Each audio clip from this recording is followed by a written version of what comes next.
Hello Priya, who is this? ഇത് ഞാനാ രുദ്ര. അന്ന് സിഗ്നൽ വെച്ച് മീറ്റ് ചെയ്തില്ലേ? ഇത്ര പെട്ടെന്ന് മറന്നുപോയോ? ഓ നിങ്ങളാണോ? ആലോചിച്ച് പറയാന്ന് പറഞ്ഞില്ലേ? ഓർഗൻ ഡൊണേറ്റ് ചെയ്യുന്നുണ്ടോ? I will send you the details. താൻ ചോദിച്ച ഓർഗൻ മാത്രമല്ല, ഈ ജീവൻ വേണേലും ഞാൻ തരും. ഹലോ, എന്താ ഒരുമാതിരി സംസാരിക്കുന്നേ? പ്രിയ, എനിക്ക് തന്റെ അടുത്തൊരു കാര്യം പറയാനുണ്ട്. പറയട്ടെ? എന്താ? അന്ന് തന്നെ ഞാൻ സിഗ്നൽ വെച്ച് കണ്ടില്ലേ, വിസ്മയത്തുമ്പത്ത് സിനിമയില്ലേ, അതിൽ നയൻതാരെ പോലെ ഉണ്ടായിരുന്നു. അപ്പൊ നിങ്ങൾ മോഹൻലാൽ എന്നാണോ വിചാരിക്കുന്നത്? നീ എന്തിനാ നമ്പർ വാങ്ങിയെന്ന് എനിക്ക് ഇപ്പോഴാ മനസ്സിലായത്. എന്തായാലും ഇനി എന്നെ ഫോൺ വിളിക്കട്ടെ കേട്ടോ. അതല്ല പ്രിയ ഞാൻ പറഞ്ഞത്. ഹലോ ഹലോ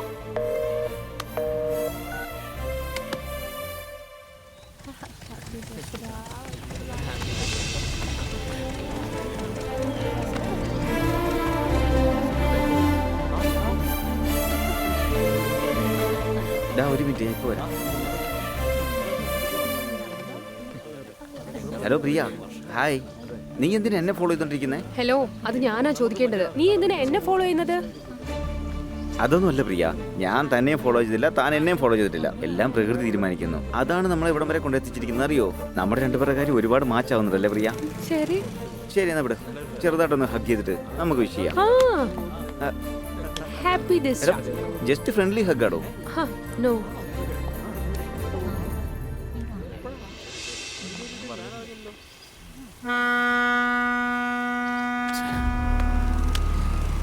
ഒരു പണി നടക്കുന്നില്ലല്ലോ. മുഴുവൻ കിടക്കും പറടാ. ശങ്കർ, മുൻപൊക്കെ ഒരു പണി നടത്താൻ അരമണിക്കൂർ മതിയോ? ഇപ്പൊ 2 മണിക്കൂറായിട്ട് നടക്കുന്നില്ല. അതിന്റെ കാരണം എന്താണെന്നറിയോ? ഇവിടെയുള്ള ആൾക്കാർക്ക് നമ്മളോടുള്ള പേടി കുറേശ്ശെ കുറഞ്ഞു തുടങ്ങിയിട്ടുണ്ട്. നമ്മൾ എതിർത്ത് സംസാരിക്കാൻ ഒരുത്തിന് ഉണ്ടായിട്ടുണ്ടെന്ന് എല്ലാവരും പറഞ്ഞു തുടങ്ങിയിട്ടുണ്ട് ഇവിടെ. ഏട്ടാ, അങ്ങനെയൊന്നും ഇല്ല ഏട്ടാ. അവനെങ്ങാനും കൈ കിട്ടിയാണ്ടല്ലോ അവിടെ വെച്ചെന്നെ കൊല്ലും ഞാൻ. കൊല്ലാനായിട്ട് ആദ്യം രുദ്രനെ കയ്യിൽ കിട്ടിയിട്ട് വേണ്ടടാ. അമ്മാവാ, നിങ്ങളുടെ കൊഞ്ചലൊക്കെ ഒന്ന് അങ്ങോട്ട് മാറ്റി വെച്ചേ. ഞാൻ നാളെ ഇവിടെ നോട്ട് റീച്ചബിൾ ആയിരിക്കും. എന്തേ? നാളെ ഞാൻ പെണ്ണ് കാണാൻ പോവാ. ഇതാണ് ഞാൻ കാണാൻ പോകുന്ന ഒന്ന് പെണ്ണ്. പോയടാ. കല്യാണ ബ്രോക്കർ ആന്റി. ആന്റി പറയൂ. Sorry aunty. സോറി ശാർമില മാഡം, ഞാൻ കല്യാണത്തിന് റെഡിയാണ്. ഇഷ്ടപ്പെട്ടോ? കാണുമ്പോൾ ഞാൻ ശ്രദ്ധിക്കും. Hello hello. അവളല്ലെങ്കിൽ മറ്റൊരുത്തി. ഇവളല്ലേ ഭൂലോക രമ്പ.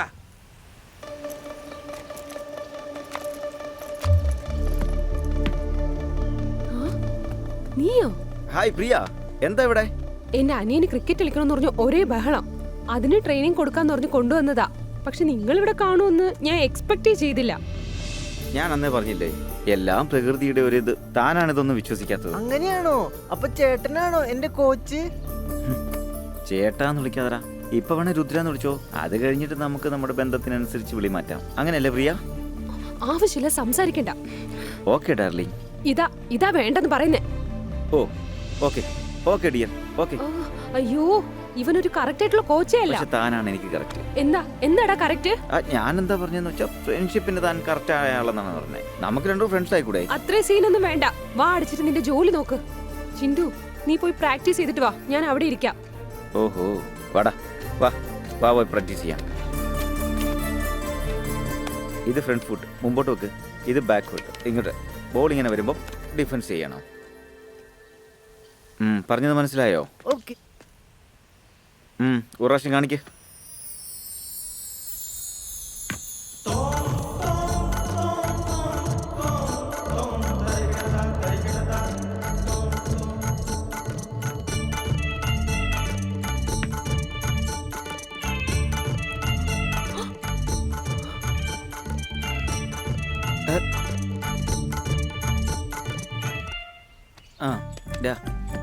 ഇങ്ങോട്ട് നോക്ക്.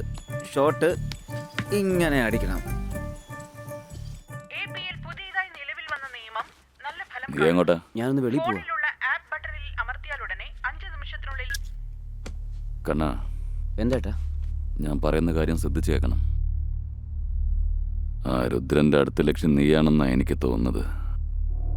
അവനെ കിട്ടുന്നതുവരെ നീ വീട്ടിൽ തന്നെ ഇരുന്നാ മതി. ചേട്ടൻ എന്തിനാ അവനെ പേടിക്കുന്നേ?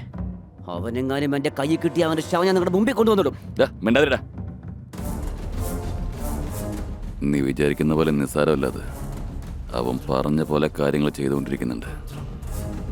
അതുകൊണ്ടാണ് നിന്നോട് പറഞ്ഞത് വീട്ടിൽ തന്നെ ഇരുന്നാൽ മതിയെന്ന്. എനിക്കൊരു ചെറിയ ജോലിയുണ്ട്, തീർത്തിട്ട് വരാം.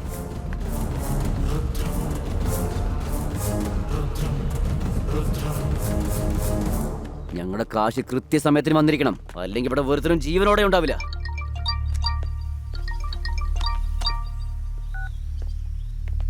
ഹലോ. ഹലോ, ഞാനടാ നിന്റെ കാലൻ രുദ്രൻ. എടാ നീയോ? നിന്നെ കൊല്ലുടാ. നീ ആരടാ എന്നെ കൊല്ലാൻ? നിന്നെ കൊല്ലാനുള്ള സമയം കുറിച്ച് കയ്യിൽ വെച്ചേക്കാടാ. എന്നെ കുറിച്ച് എന്താടാ വിചാരിച്ചേ? നീ എന്നെ കൊല്ലുന്നോ? സർ പ്ലീസ് എന്നെ കൊല്ലടാ. എന്നെ ചോദിക്കാൻ ഇവിടെ ആർക്കും ധൈര്യമില്ലടാ.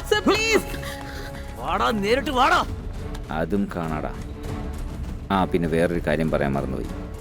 RIP, rest in peace.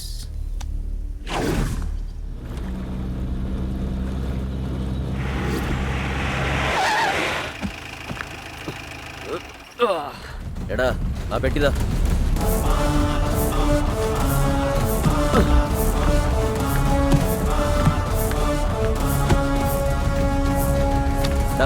ബോട്ടിടാ.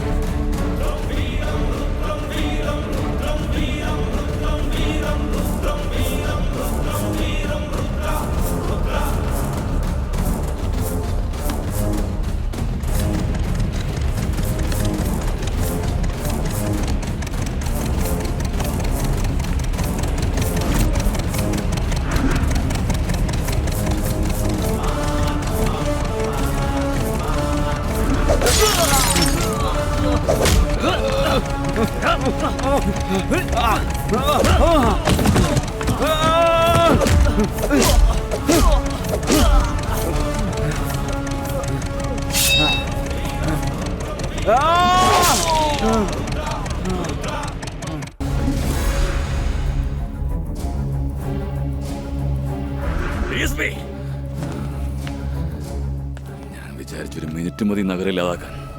അങ്ങനെയുള്ളപ്പോ ഇന്നലത്തെ ഇടുക്കി മുളച്ച കൂണിന് എനിക്ക് ഒന്നും ചെയ്യാൻ പറ്റില്ലെന്ന് പറഞ്ഞ ഞങ്ങളെ പോലെ താനും കഴിവെട്ടവനായി മാറി. താൻ എന്ത് ചെയ്താലും വേണ്ടില്ല, 1 മണിക്കൂറിനുള്ളിൽ അവനോ അല്ലെങ്കിൽ അവന്റെ ഫോട്ടോ എന്റെ മുന്നിലെത്തിയിരിക്കണം. എന്റെ അനിയന്മാർ ഓരോരുത്തരായി തീരുമ്പോ അങ്ങനെ നോക്കി നിൽക്കാൻ പറ്റുന്നില്ല എനിക്ക്. അമ്മാവാ അമ്മാവാ, ഇപ്പോഴാണ് അപ്ഡേറ്റ് വന്നത്. എന്തോന്ന്? കൊറോണയുടെ വാക്സിൻ വന്നു. നമ്മുടെ prime minister sir, Kannappa sir വേട്ടയാടുന്ന സമയത്ത് പിറകെ വന്ന ആരോ CCTVയിൽ റെക്കോർഡായിട്ടുണ്ട് സർ. അവനായിരിക്കും കണ്ണപ്പ സാറിനെ കൊന്നത്. അപ്പൊ കണ്ണനെ കൊന്നത് ആ രുദ്ര തന്നെ ആയിരിക്കും. കാണിക്കാൻ നായിന്റെ മോനെ.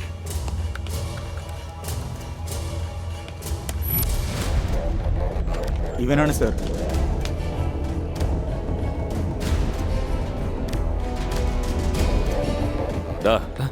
ഈ അടുത്തങ്ങനെ കണ്ണൻ മറ്റാരെങ്കിലും വഴക്കുണ്ടാക്കിയ തലണ്ടാക്കിയ ചെയ്തിരുന്നോ? അതുമായി ഇവനെന്തെങ്കിലും ബന്ധമുണ്ടോ? ഇല്ല, ഇപ്പൊ കുറച്ചു ദിവസമായിട്ട് യാതൊരു പ്രശ്നമില്ല ഏട്ടാ. ഒളിച്ചിരിക്കുന്ന ശത്രുവിനോടാണ് നമ്മൾ യുദ്ധം ചെയ്യുന്നത്. അതെ അമ്മാവാ, നമ്മൾ ഒളിച്ചിരിക്കുന്ന ശത്രുവിനോടൊപ്പം യുദ്ധം ചെയ്യുന്നത്. ഈ മാസ്ക് സാനിറ്റൈസർ ഒന്നും പോരമ്മാവാ. നമ്മൾ 5 പേരുടെ ഇടയിൽ ഒരു 3 മീറ്റർ ഗ്യാപ്പെങ്കിലും വേണം. അല്ലെങ്കിൽ കൊറോണ വരാണ്ട് പിന്നെ കരീന കപൂറാണോ വരാൻ പോകുന്നത്? കുറച്ച് ദൂരമായിട്ട് നിൽക്കാമാവാ. അല്ലാണ്ട് അനിയന്മാര് പോയി എന്റെ ഫ്രസ്ട്രേഷനിൽ നിൽക്കാൻ ഞാൻ ഇനിയും ഇവിടെ കിടന്ന് വായിട്ട കൊന്നു കളയും ഞാൻ. DSP, നമ്മളെല്ലാവരെയും നിരീക്ഷിച്ചുകൊണ്ട് അവൻ ഇവിടെ എവിടെയോ ഉണ്ട്. അതേ തന്ത്രം തന്നെ നമ്മളും ഉപയോഗിച്ച് അവനെ കണ്ടുപിടിക്കണം. ഓക്കെ സർ, ഞാനും എൻ്റെ ടീമും ഇത് നോക്കിക്കൊള്ളാം സർ. കഴിഞ്ഞ 6 മാസമായി കിഡ്നി രോഗം കാരണം കഷ്ടപ്പെടുന്ന ഒരു കുട്ടിയെക്കുറിച്ച് നമുക്ക് എല്ലാവർക്കും അറിയാം. ഇന്ന് ആ കുട്ടി ഒരു കിഡ്നി ഡോണറിന്റെ സഹായത്തോടെ രക്ഷപ്പെട്ടു വന്നിരിക്കുകയാണ്. ഈ കുട്ടിക്ക് ഒരു പുതിയ ജീവിതമാണ് ലഭിച്ചിരിക്കുന്നത്. ആ സന്തോഷത്തെക്കുറിച്ച് നിങ്ങൾ പറയൂ ജയമ്മ. എന്റെ കുഞ്ഞിന് ജീവനോട് ഇരിക്കാൻ കാരണം രുദ്രൻ സാറാണ്. പിന്നെ കിഡ്നി ഡൊണേറ്റ് ചെയ്ത ഭാവന എന്ന പെൺകുട്ടി. ഇവര് രണ്ടുപേരോട് ഞാൻ എന്നും കടമപ്പെട്ടിരിക്കും. നിങ്ങൾ എന്ത് സഹായം സർ ചെയ്തത്? അയ്യോ, ഞാൻ ഇതിനകത്തൊരു സഹായം ചെയ്തിട്ടില്ല. ഒരു ദിവസം 2 ഹോസ്പിറ്റലിൽ പോകുന്ന പോലെ ഒരു ആക്സിഡന്റ് കേസ് വന്നു. ആ ആക്സിഡന്റിൽ മരിച്ചൊരു കുട്ടിയുടെ കോണ്ടാക്ട് ഈ കിഡ്നിയുടെ പ്രശ്നമുള്ള ഈ കുട്ടിയുടെ പേരൻസിന് നൽകി. അതാണ് ഞാൻ ചെയ്തത്, അല്ലാതെ വലിയ കാര്യങ്ങൾ ചെയ്തില്ല. നൈസ് കാര്യം.